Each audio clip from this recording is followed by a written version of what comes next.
भाई पहले ना मैं छाल मारिया गड्डी जित रहे देख लो तुसीं देख सकते हो रेलवे विभाग के काम।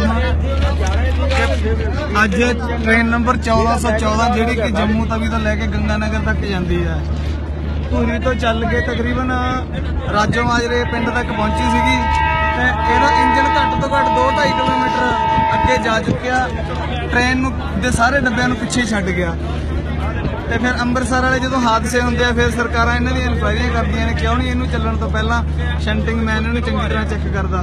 इत्थे सारे तुसीं देख सकते यात्री हैरान हो रहे हैं।